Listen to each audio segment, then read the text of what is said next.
Hi there, Michael here. Have you ever had a perfectly produced stereo track and wondered what's the easiest and cheapest way to turn this into a Dolby Atmos mix to meet the immersive audio requirements of certain streaming services without changing how the stereo downmix sounds? Well, I certainly have. If this sounds familiar, today's video is for you. I'm going to show you an exciting new way to create an Atmos mix from your stereo tracks using a plugin called Danu, the Dolby Atmos Nulling Up Mixer. The best part, the entire process is incredibly simple, fast and super affordable. So let's jump right in.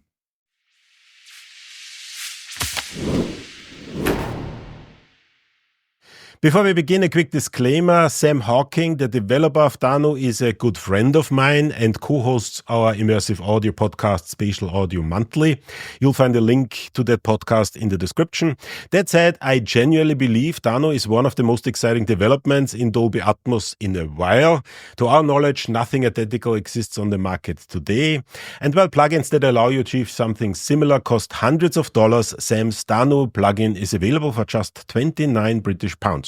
And to be clear, although Sam is a friend, this isn't a sponsored video. No money has or will exchange hands between us from Danu sales. Today's video has two parts. First, I'll interview Sam about the plugin's purpose and technical details. Then I'll show you how to use Danu to create a Dolby Atmos mix from an existing stereo track in minutes, and all that for a one-time cost of £29. If you're here just for the Danu demonstration, check the timestamps below. However, I recommend watching the interview first. It provides valuable context that isn't immediately obvious from the demo alone. And with that being said, now let's hear from Sam Hawking. Hi Sam, first of all, congratulations to your outstanding new plugin, the Dolby Atmos Nulling Up Mixer, or Danu for short. Danu, A little bit later in this video, I'm going to walk people through the process of setting it up and using it to turn a stereo track into Dolby Atmos. But before I do that, I thought it would be a good idea to ask you about this plugin that you actually have coded yourself. Now, for the regular viewers of my channel, you're a familiar face, but for anybody who is new to this channel, can you maybe just briefly introduce yourself and what's your relation to Dolby Atmos and immersive audio? Sure, yeah. So my day job's in IT, but I also run a service called DMix.me. DMix.me is the website, and I take stereo assets and I separate them using AI in order that they can be converted to Atmos mixes instead. That's been going 2 years now, 3 years or so. I've got a couple of clients, regular clients that we do this for. The idea of the upmixer has kind of partly come from that work and partly come from my love of working in Mach 1 as well, Mach 1 Spatial, and we can explain why there's a relationship there later. But So Mach 1 is a kind of a tool set that allows people to work with spatial audio in a very particular way, and we can come back to that a little bit later. Now, I'm kind of curious. I mean, you already alluded to that a little. What exactly inspired you to create Danu, and what specific problem were you trying to address? Sure. Okay. So there's various upmix plugins. Pensio is probably the one that most people are familiar with, and that pretty much does null, but it only nulls with its kind of input, which has already been changed a little bit from the original stereo source. So if you ever take the input into Pensio and you null it with the downmixed output of Pensio, it doesn't actually null. By nulling, all we mean is the waveform of the signal coming into the plugin doesn't match. So essentially, when you upmix essentially and then you downmix again, you get exactly the same signal. That's sort of the idea. So obviously, we're talking about a fold. In order to compare like with like, you've got a fold. In this case, 916, so 16 channels back down to stereo again, to then know whether your upmix has upmixed in a balanced way that it would downmix perfectly. So if it downmixes perfectly, it nulls, and by nulling we just mean one wave cancels out the other, so you essentially get silence, and that's how engineers test whether a signal path is clean or not, basically. So what your plugin essentially is doing is it's taking a stereo track, and then you can do certain things with it in order to kind of distribute it in a immersive environment, in a 9.1.6 speaker environment. And the idea is that if you then distribute that and somebody listens to that on a stereo system and it is folded down, the impression that they get is exactly 100% the same that they would have if they would just kind of listen to the stereo track, which is actually quite exciting, because it essentially allows people to just kind of turn their stereo tracks into Dolby Atmos, and they don't have to fear that people are going to not be able to enjoy it in the way it was originally produced in stereo. Yeah, exactly. And you can kind of view it. I'm not trying to separate or deconstruct the sound as such.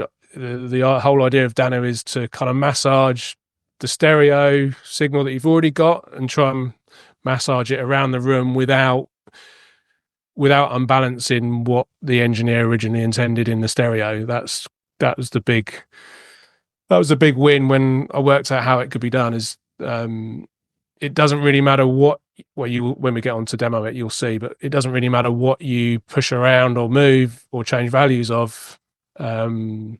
You always know that at least the stereo will still sound exactly the same once folded down again. And I think that is an important point, because we are talking about nulling, and you already kind of alluded to that. That's sort of the idea that the stereo fold down is essentially the same as the original stereo mix, but that means that it really has to be the stereo fold down. So if people, and that's important to understand for anybody who is watching this video, that if you, for example, create a binaural mix out of your Atmos mix, that's not going to null to the original stereo, obviously, because that is different, right? Yeah.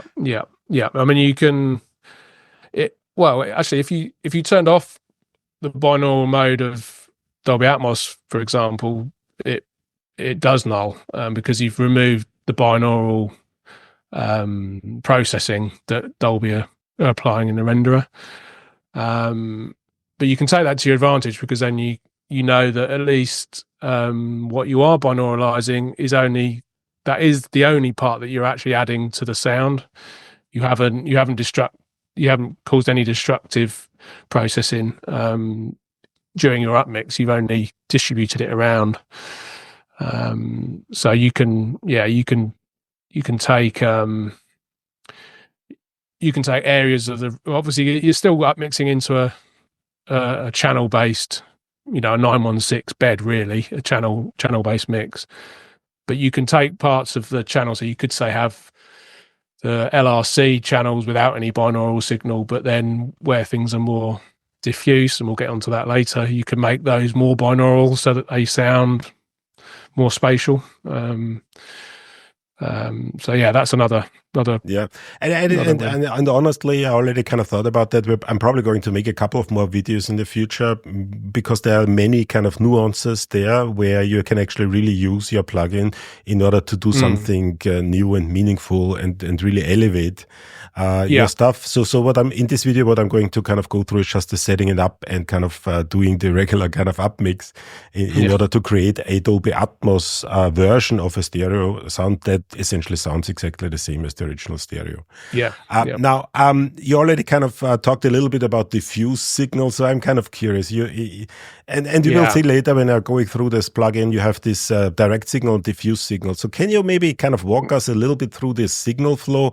What actually is happening in that plugin? Sure. Yeah. Okay. So you begin with your stereo source. That is the whole signal, 100%. You can count that as the number one. It's everything. And the initial processing that the plugin does is it separates what we call the direct signal from the diffuse signal. The direct signal is essentially what is common to both the left and the right speaker. You could view that a little bit like mid-side processing. Yeah, I was actually wondering, is there sort of a significant difference between mid-side? Is this mid and side signal? It derives from the mid and side of a mid-side decoding, but it doesn't. Traditionally, with mid-side processing, you decode it to mid-side and then you encode it back to stereo again. Whereas I'm not doing that last decode bit. It's staying as a separated. Essentially, I'm converting mid-side into stereo, but there's a mid stereo and there's a side stereo, and there's a few other little tricks as well that you don't really need to know how it works. Okay, so that's more like a semantic difference, right? So I think for the viewers, the easiest way to think about that is that you have the mid signal and the side signal. That's probably the easiest way. And when I say direct, the reason I use direct and diffuse is the upmixer can overlap the two, which is what is relatively unique about it. Traditionally, when you take a mid-side signal and then you keep it separated and then you fold it down, it's completely different to the stereo that you began with, because you haven't done this encoding back to stereo again. So I've just worked out a way to kind of keep a mid-side type process separated and then distribute it. That's basically the core of it. And it could use various processes. It wouldn't have to be derived from mid-side. There are other processes, but mid-side is fast. It's zero latency, and we'll come on to why that was important as well, because a lot of the plugins aren't zero latency. They're using spectral processing, so there's quite a buffer that they need, and that creates latency. And in the back of my head, I was always thinking it would be brilliant if you could actually record live through this from an instrument, so that you can actually hear that spatialized or upmixed in real time while you're playing, because then you'll play into the room and into the sound that you're hearing, rather than it be a stereo performance and then you process it afterwards. I thought it'd be great if you could just do it all at the same time. So that's another reason for it. Okay, so yeah. I interrupted you. The direct signal. So what is happening? And I think we have not yet kind of taken out any signal yet, right? So what is the next step? Yeah. So we've separated the directs from the diffuse, which is essentially the direct is the impacts, is what's common in both speakers, and diffuse is what's uncommon in both speakers. Typically, the very stereo wide content is diffuse. The mono content is direct. And the first process is, if you choose to, I call it push. If you choose to push anything into the LFE channel from that direct signal, we subtract the low frequency content at a cutoff frequency, and that becomes your LFE channel.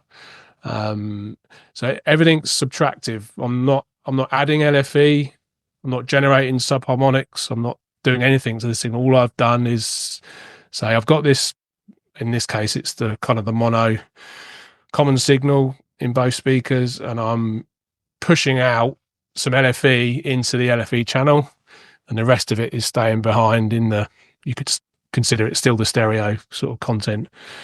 So that's the first kind of subtraction, if so to speak. And then obviously the center channel is another mono.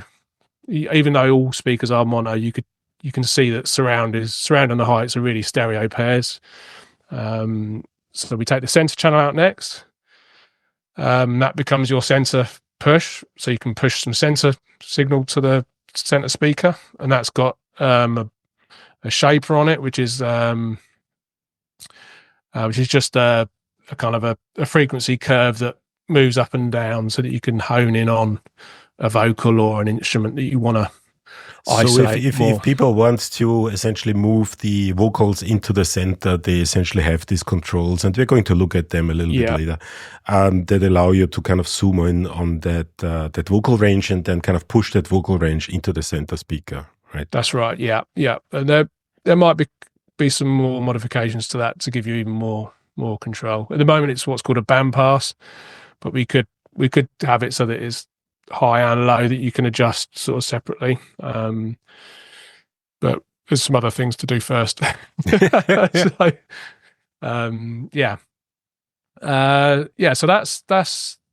that's the center and the LFE taken care of, and then after that, you're really deciding how much of the remaining direct signal and the remaining diffuse signal are getting overlap with each other.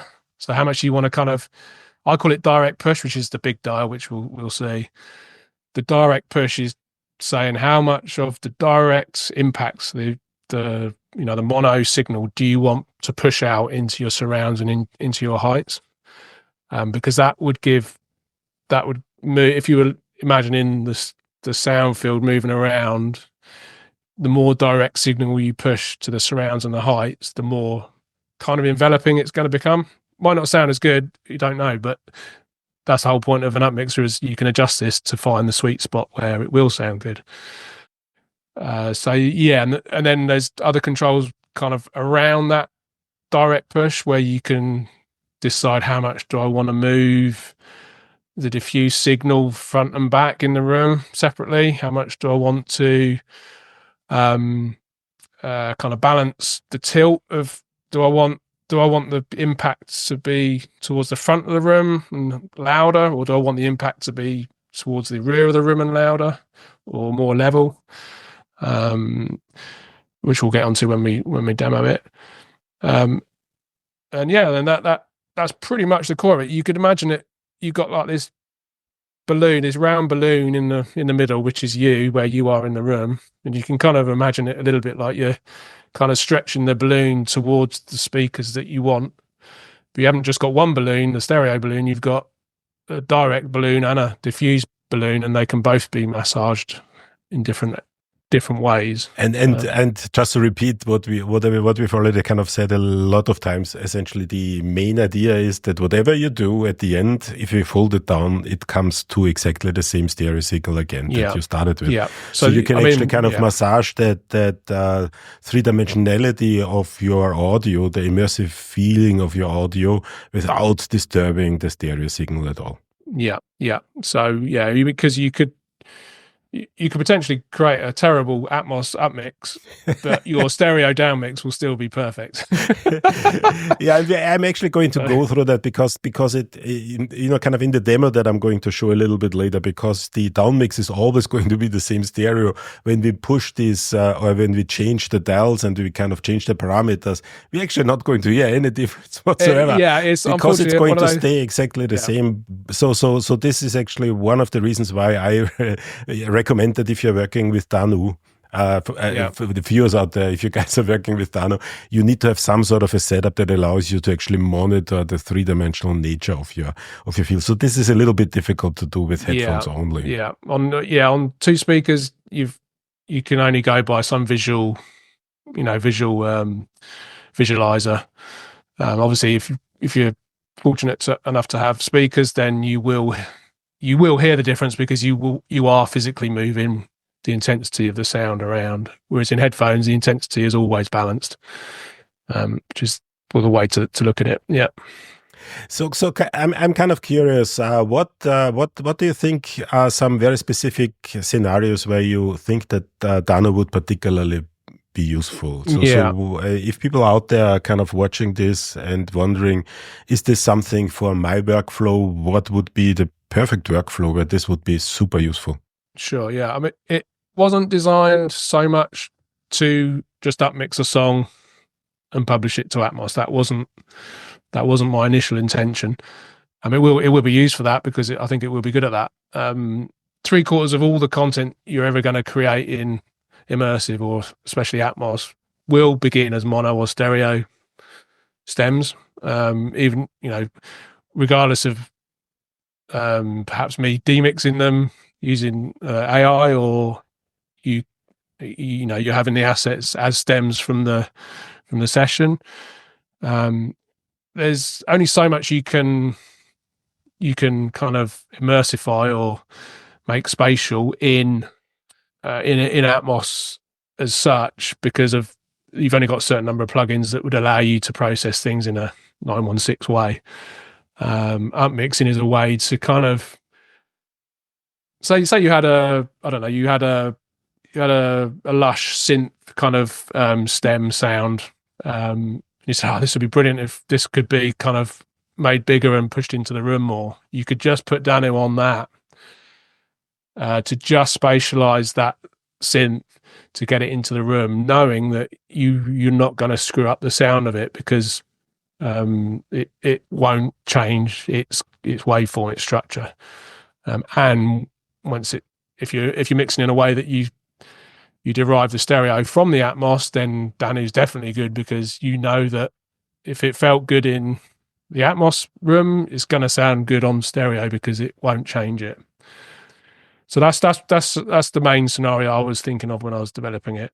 And that essentially means that you could, and you kind of already talked a little bit about that, and I'm probably going to do a separate video about that, because that's one thing that really fascinates me. What you can do is you can do a stem separation and then essentially apply Dano to the individual stems and kind of move them around independently. Yeah.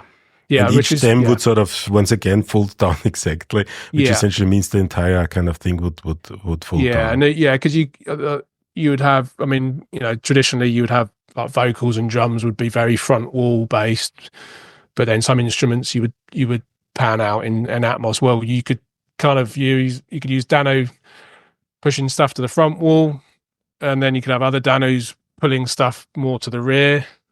You could have another Dano which pushes stuff higher. But again, because it's all going to fold back down again, you can kind of, it's very controlled and contained, but at the same time, you can just try things because you know that at least one thing, the stereo is not going to get screwed up by you doing it. So the stereo is always going to be changed. And a lot of the time, the stereo is still the reference. That's what the artist and consumers expect it to sound like, because that's what they're familiar with. So, yeah. Now that all sounds very computationally intensive. So what are the system requirements? What do people need to have in order to be able to run Danu? Okay, well, it's what's called a plug data plugin. So you need to download plug data. What plug data is? It's a Juice. It's a Juice-based project that kind of wraps pure data with plug data front end. And I'm actually going to show that a little bit later. So for those of you who are viewing that, I'm going to show that, and kind of just to kind of hint a little bit on what exactly that is. If you're Ableton user and you have been using Max for Live, it's sort of a similar concept. It's a visual programming environment that allows you to program audio plugins visually, and that is available for all platforms. Yeah, that's right. And so it can run standalone or as plugin in a DAW or a plugin host, VST host. And it also runs on Linux. So and Linux, it's a really cool project actually. It's quite early days, so unfortunately there isn't full support in every DAW yet for plug data, because it probably full support for stereo, but for the multi-channel output there's some issues with I think Studio One, DaVinci Resolve. Essentially, DAWs that expect to be told what the channel format is don't do so well with plug data, because plug data is quite agnostic. It just says, here's 32 channels, you can do what you want with them, kind of thing. So I think at that point, I would recommend that people use Reaper for that purpose. I think that's the safest option. But I know that you're working on making sure that it works on all digital audio workstations. Yeah, I'm working through the main DAWs that I know that are a problem. At some point, there will be a GUI-less version of the plugin, which will be a pure, compiled plugin, which would just allow you to control everything that you're about to see, but just from the parameters of the DAW. So like an automation type CC control or mapped control. So what was the reason? Why did you choose to build Danu on the plug data platform? A pure data platform, I think. Yeah, I think pure data partly because it speeds up the process, because it's a visual kind of language. But I quite like the idea that it's not a fixed compiled thing. If you're so inclined, you could go in and change all the colors of the dials in the background, and you can edit it and take it in a different direction if you wanted to, because there's no way for me to lock down what I've done in terms of copyright or anything. It's all there to see how it works. So if people buy your plugin, And I already kind of mentioned it, so it's actually really inexpensive. They actually have access to the source code, so you're giving them more or less access to the source code. And we are going to talk a little bit because that has some consequences also, so people can actually see what you did. And I think it's actually fascinating that you went that route. The thing with Plug Data is you can create any plugin you want. If you can kind of think of it, you can create the plugin. Danu was created within the door itself. It wasn't created outside the door. It was Plug Data runs in the door as a blank plugin, and you build the plugin that you want actually in the door while you've got the song playing. So it's it's a little bit different way of working, where traditionally you just have a page of code and you code some changes, then you compile it into a plugin, and then you play the plugin, and then you say, oh no, that didn't work. Then you go back. It's very fluid. So it's a little. I mean, I come from using Bitwig, which is very modular and very similar actually, in that you can visually build tools to achieve things with Bitwig, and it's this very similar approach. And I like the idea that it removes this whole plugin is the kind of the finish of it. And in some ways, Plug Data is just the start of it, because you can take it on to other things if you wanted to. You can even embed Danu into another plugin if you wanted to, because it's just pure data. It's just nodes and connections, and you can just cut and paste it into your plugin, and then you could use it that way. So yeah. So whether people would still buy it when they know that they can do that is another thing. I mean, it's interesting. And once again, if for those of you out there, if you're familiar with Ableton and Max for Live, that's sort of a similar concept. Yeah, very similar. But one of the consequences obviously is there's no trial version, right? So people need to trust you. so how do you deal with that? That's the downside to having it so open, is that you can't really trial it, because you've already got the full products for the trial. There's no way for me to lock it down, or I could do, but you could undo the lock because it would just be a time lapse or something like that would expire. But so it's purely going to be based on, I will keep updating it as long as people keep paying for it. So the payment isn't strictly to download the plugin. The payment is for me to continue development, because there's loads of there's so much more that I can do with it. And it's really inexpensive. It's like 27 British pounds, right? 29 British pounds. Yeah, 29 British pounds. And you mentioned Pentio at the beginning. That was sort of the thing. And I remember on a Discord server that you got very frustrated that it wouldn't actually null. If you for those of you out there familiar with Pentio, that is really expensive. So we're talking about something that for this particular, now Pentio can do a lot more things. So it's, kind of the Pentio people are usually kind of very angry at me if I talk bad about Pentio, but so it can do a lot more things. But for this one purpose, actually, your plugin is much better, but it's actually only a fraction of the cost, really. So well, all the upmix solutions are relatively expensive.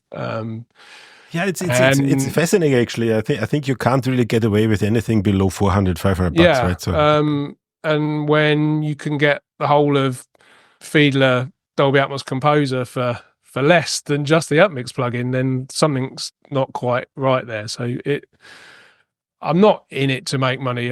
It will cover my time, it will cover the research, and it will cover ongoing updates. And essentially, if you buy the plugin, I get your email address, and then I can send you the updates. If I don't have your email address, I can't send you updates. So your access to any update will be a lot slower, because you'd have to get given that by somebody that has paid for it. And if somebody's paid for it, chances are they're not going to share it because they paid for it. It's a trust-based thing, really. It will get abused, but that's fine. Yeah, there's nothing. Software gets abused even if you pay for it, and it's copyrighted and licensed and protected anyway. So.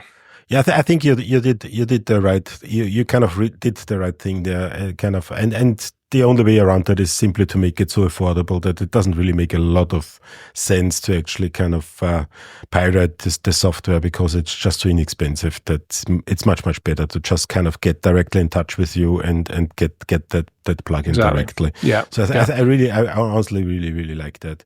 And in the setup that I'm going to use later in this video, actually we're going to work with Reaper and the Fiedler Audio Composer Essential. Which essentially means that you have a full upmix stereo to Dolby Atmos kind of setup that costs you less than $100, and that already includes the Reaper license. Mm-hmm. Yeah. It's the barrier to entry is very the low. barrier to entry is just incredibly low now, and anybody, and it's also very easy to use. So we will see a little bit later. I mean, I should say the Fiedler Beam was specifically what I was developing it towards. It will work without the Beam, obviously, because it's just a 916 output, but it directly links. Channels will link one-to-one with the order of the Fiedler Beam, because it's the easiest, simplest way to take it from my plugin into Atmos. It's easier than anything official with the Dolby Atmos renderer or Pro Tools panners or other panners in other doors. So yeah. Are there any features that you are planning to add, and are there any additional things that people can expect if they buy it now that you're going to add in the near future? Sure. So I'm just adding film and SMPTE channel ordering so that you can flick between that, which has been requested. Once that will be in place for V1 release. Then I'm going to add more channel formats. The reason I went straight to 916 was you can always down mix from 916 to 714 or 51 or whatever, whereas you can't go the other way. So I thought, well, let's just go straight in the 916. And today there's not this channel restriction that there was even sort of a couple of years ago, where 714 was kind of the ceiling. 916 is easy. It's just plonk the thing on the track, the track 916, and away you go. Yeah, I actually like the idea of kind of that you started with 916 because of the way the Fiedler Audio Dolby Atmos Composer works, right? So it kind of takes that turns that into a composite where some of the channels are routed into the Dolby Atmos bed, and some actually are becoming objects. And we've heard that kind of some distributors are, I'm not quite sure if this is actually happening, but people are talking about it. There might actually be a requirement that these Atmos files need to use objects, and by using 916, you automatically kind of use objects there, because the Fiedler Audio once again uses a composite. Yeah, you can use composite. If you use the Dano plugin and the upmix to 916, you can be 100% sure that will actually be accepted by distributors because it includes objects. Yeah, exactly. Yeah. You can use objects or an object bed approach or composite, as Fiedler say. But yeah, I mean, I think Thomas himself from Fiedler has also said, what's the point in mixing below 916 if you've got 916? It's high resolution, so just use it. But certainly some other channel options will be added. Some soloing options, so that rather than solo in the DAW, you could solo a channel directly in the plugin. That will be coming probably for V1.1 probably. I've mentioned the GUI less release in a pure plugin format, so that might be that'll be more traditional. That'll be where you can't access the source code, but because it's compiled, there's the plug data kind of, it's not really a wrapper, but the front end adds 64 samples of latency, whereas a compiled version won't have that. It will be 0 latency. 64 samples is nothing, but it's nice to have something 0 latency, especially when you're recording. You don't need to offset that 64 samples during playback and whatever. Because I want it to be used in a live sense as well, or recorded sense, tracking sense. So that's going to be the main features. possibly a visualizer at some point, but there's such good visualizers out there that it's probably best to keep it lightweight. And if you want to add a visualizer, you just add that plugin. Yeah, I would think a visualizer is actually computationally expensive. So that actually makes sense to kind of to have a separate plugin if you need to visualize your audio. Now, the one thing that Plug Data cannot do right now is Pro Tools, right? So AAX, and I think you said somebody might actually kind of be working on a Pro Tools version. Is this something that people can expect that will happen eventually? Based on what sort of response I get for the Plug Data version, then if it's the problem with the AX is you've got to find somebody that can program that kind of plugin, which I'm not. I know a little bit about it, but not enough to be confident. There's also the license side of it with AX, slightly with VST as well, but that's taken care of by Plug Data. So yeah, that would open it up to Pro Tools then. So yeah, but I can't say if I get really good response to Danu, then I will get an AX version made, no problem. So with a GUI as well, I think it's really great. It's honestly one of the most exciting things that I've seen in recent months or maybe even years. Because it is so accessible, it is so easy to use, and it addresses one issue that I hear a lot of people talking about. How do I I have this stereo track. I want to turn it into Dolby Atmos, and I don't want to mess it up. I want to kind of make sure that in the end it sounds exactly as the stereo track, and that your plugin can actually do that. And if anybody out there who's watching this is a kind of experienced AAX Pro Tools programmer, let us know. We can certainly kind of get you in touch with Sam. And that also kind of brings me to the final question. If people are really interested in that, how do they get in touch with you in case they have any questions or anything that kind of interests them? Sure, yeah. So the plugin is sold through my dmix.me site. So www.dmix.me. That's my main website, and in the top right there's a link to Danu. It's just a little page with a payment thing at the moment, and I'll expand on that with a bit of a user guide and things like that. The way that will work is if once you've paid, you then get the Plug Data patch, as we call it, delivered to you. So there's nowhere to download it directly. You pay for it in order to receive it. Is this immediate, or do they need to wait for you to respond? No, that I'm going to program that so that's automated. Obviously, if you once you've got the plugin, there's a little question mark in the bottom left that will take you to that site as well, and from there you'll then be able to contact me. That page is work in progress, but it's by the time this video comes out, that will be in place. So it's just a Stripe payment. If you're familiar with Stripe, it's just pretty much a couple of clicks and that's it. I've just got to do the code on the back end just to fire the plugin back to you in an email. Yeah, that's how it works. Yeah, and for those of you who are watching my channel, you guys also know that we have a Discord server, and Sam is very active on the Discord server as well. And I have an invite link in the description. So if you want to get in touch with Sam, you can also do that there. Yeah. But I think, and we talked about the Mix Me actually a while back on one of our very early podcasts, and I'm going to put a link in the description as well.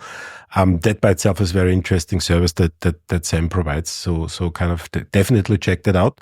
And if you're interested, kind of also join us on our Discord. Cool. So thanks again, Sam, for kind of talking to me and to our audience and kind of giving us some insight on Danu, the Dolby Atmos Nulling Up Mixer. And what I'm going to do now is I'm going to walk people through the setup of your plugin and how to use it. And, kind of, if anybody has any questions, once again, kind of join us on our Discord server or get in touch with Sam through his website, themix.me. So that was a very interesting discussion with Sam Hawking. And with that out of the way, let's now have a look at how Dano actually works and how we can use it in order to turn a stereo track into a Dolby Atmos mix. What I have here is a Reaper session with a very simple one. I've actually used that very same Reaper session in previous videos with one track, and that track is AI generated. I like to use AI generated tracks because they don't cause any copyright issues, because you can't copyright them.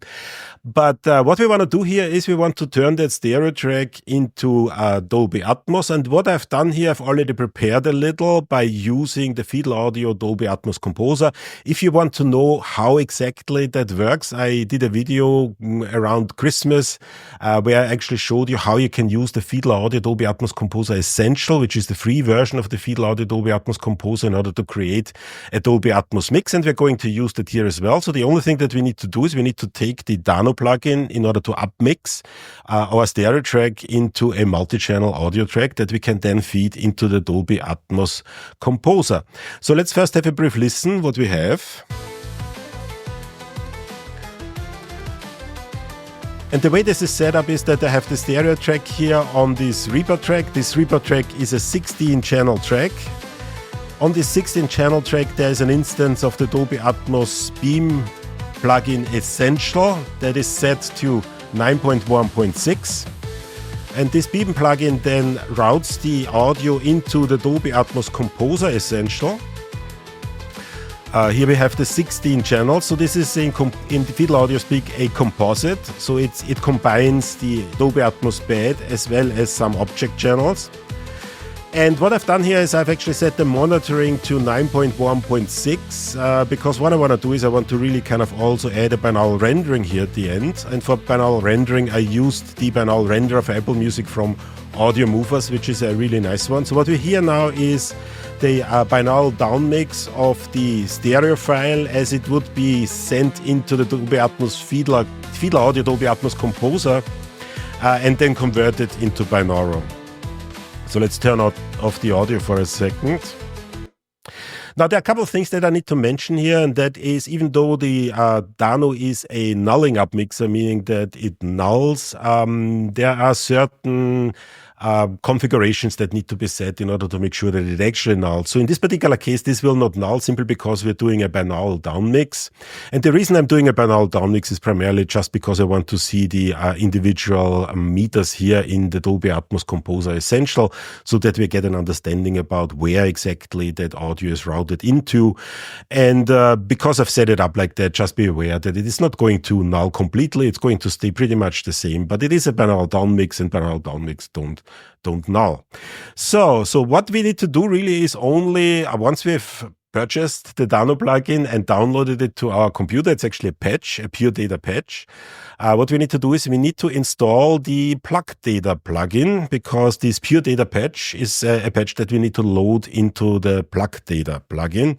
And the Plug Data plugin, I'm going to leave a link in the description below. You can simply download from plugdata.org, and here you find the download section. In the download section, you have the different options if you're in a Windows system, a Mac system, or Linux. So this also works perfectly fine on Linux. So you can use that on Linux as well if you want to. And just download the version that is appropriate for you, install that, and then you're basically done.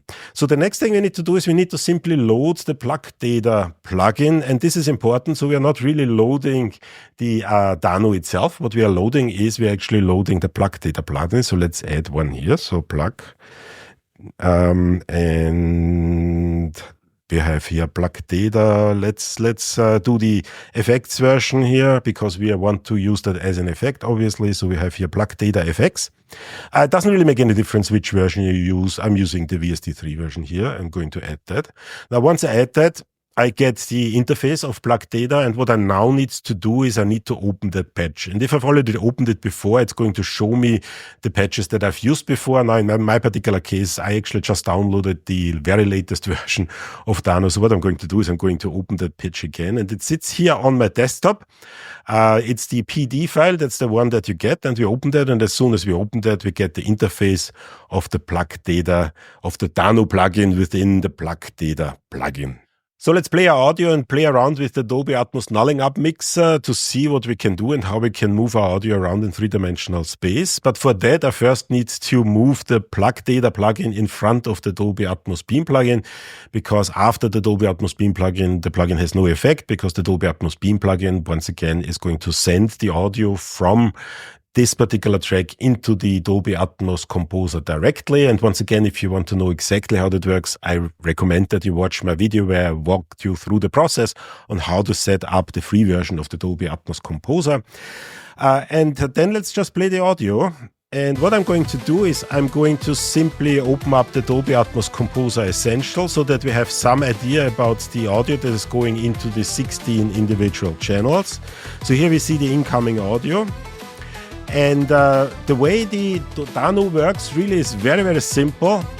The signal is separated into a part that goes into the LFE, a part that goes into the center channel, and then a part that is sort of sent into the surrounding channels. And in the surrounding channels, we can move the signal around, we can move it up, down, we can move it front, back.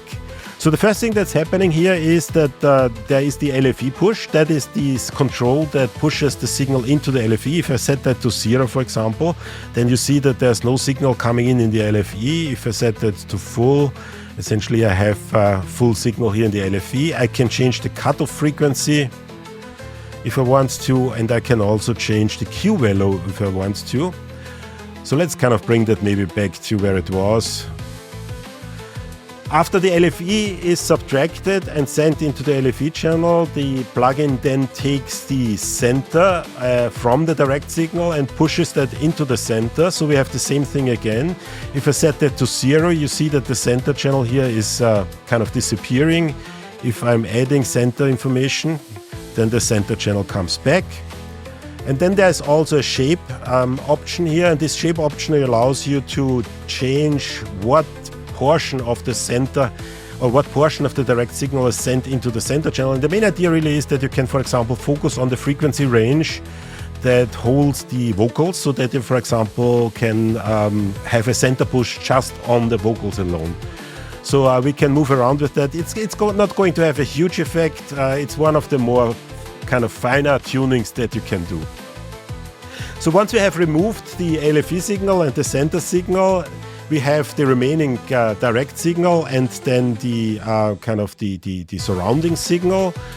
And for that, we can push the direct signal into the surrounding channel. So if I'm kind of moving that slider up, what it will do, it will push the signal more into the surrounding channels. And once again, because we are doing a binaural down mix, you're actually going to hear a bit of a difference here, because now we have the direct signal sent more into the kind of surrounding channels. So if I'm kind of sending that back to, I essentially have more here on the left and right channel. And then I can choose how the diffuse signal, which is sort of the portion of the signal that is sent to the surrounding channels, is distributed in three-dimensional space. I can push the height. So if I'm pushing that up, you will see that the height channels are kind of elevated, and the channels that are on the listener level are kind of not visible. And if I do the opposite, then I essentially have the exactly same thing. And once again, because we are doing a binaural down mix, you're actually going to hear a little bit of a difference here. I can also change the balance between front and right.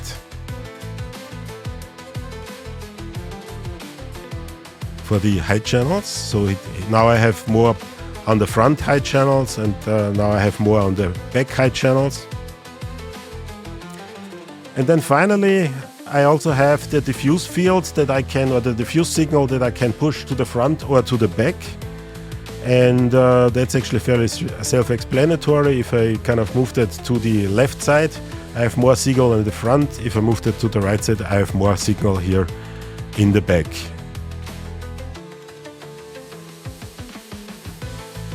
Then I have a reset button in case I'm screwing things up and I want to reset everything. Now, one thing that I should mention is that if you're using Dano, be aware that because the change in the down mix is going to be very minimal, and depending on how you set it up, will actually null completely, you're not going to actually hear the difference what you're doing. So it is very well possible that you screw up your three-dimensional image. So it is highly, highly, highly, highly, highly recommended that you use Dano only in connection either with a full Dolby Atmos studio setup, or at least at the very minimum with a head tracking setup. And I'm actually going to make an additional video in 1 or 2 weeks, not quite sure yet. I'm going to walk you through that process, how to use Dano in a headphone only setup where you're going to use head tracking in order to fine tune the three-dimensional image. And there's one final thing that I need to mention, and that is in the current state, we highly recommend that you use Dano in Reaper. While we are currently testing Dano with different digital audio workstations, and usually it works, there are a couple of issues that popped up, for example, with Studio One. These issues are currently being sorted out. For the moment being, however, we recommend that you use Dano with Reaper because we have retested it with Reaper and it works perfectly fine in Reaper. So if you're using Dano, be aware that you might need to use Reaper and you can't really use it in your usual digital audio workstation. Well, that's everything for today. If you have any questions, drop them in the comments or join our free Discord server. The invite link is in the description below. Our Discord is also the best place to connect with Sam Hocking in case you have any specific questions about the Dano plugin. And don't forget to subscribe to this channel to stay updated on all things Dolby Atmos and immersive audio. Thanks again for watching, and I'll see you all in the next video.